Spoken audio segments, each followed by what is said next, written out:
Acts chapter 22, New International Version.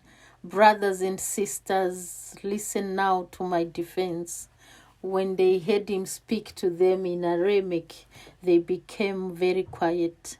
Then Paul said, I am a Jew born in Tarsus of Cilicia, but brought up in this city. I studied under Gamaliel and was thoroughly trained in the law of our ancestors. I was just as zealous for God as any of you are today. I persecuted the followers of the way to their death, arresting both men and women, throwing them into prison, as the high priest and all the council can themselves testify. I even obtained letters from them to their associates in Damascus and went there to bring these people as prisoners to Jerusalem to be punished. About noon, as I came near Damascus, suddenly a bright light from heaven flashed around me.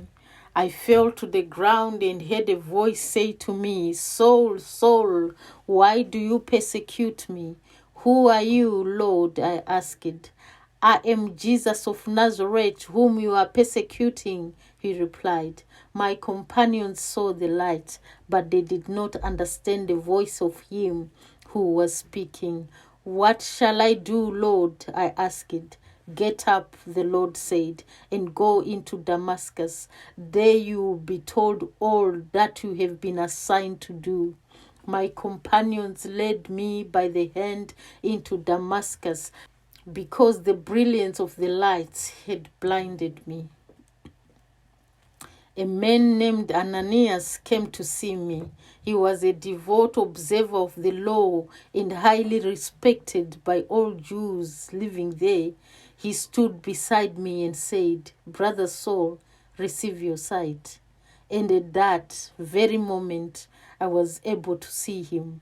Then he said, The God of our ancestors has chosen you to know his will and to see the righteous one and hear the words from his mouth.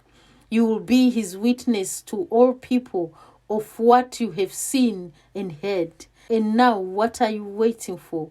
Get up and be baptized and wash your sins away, calling on his name. When I returned to Jerusalem and was praying at the temple, I fell into a trance and saw the Lord speaking to me. Quick, he said, leave Jerusalem immediately, because the people here will not accept your testimony about me. Lord, I replied, these people know that I went from one synagogue to another and beat those who believe in you. And when the blood of your martyr Stephen was shed, I stood there giving my approval and guarding the clothes of those who were killing him.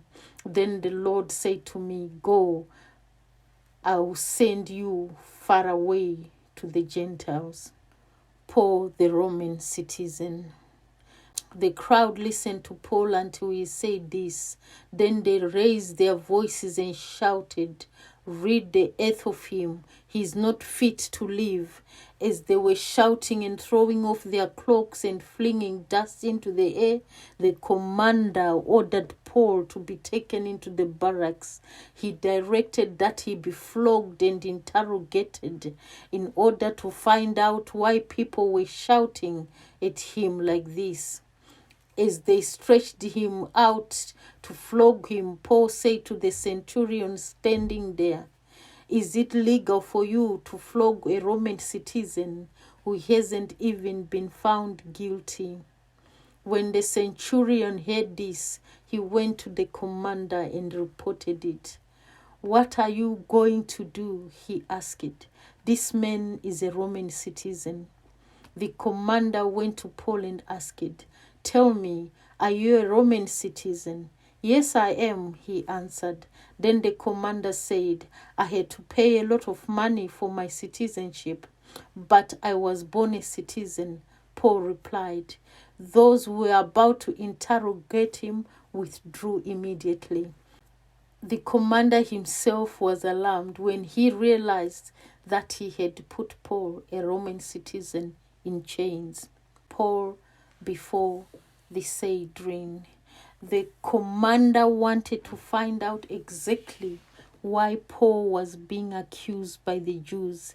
So the next day he released him and ordered the chief priests and all the members of Sanhedrin to assemble. Then he brought Paul and had him stand there before them.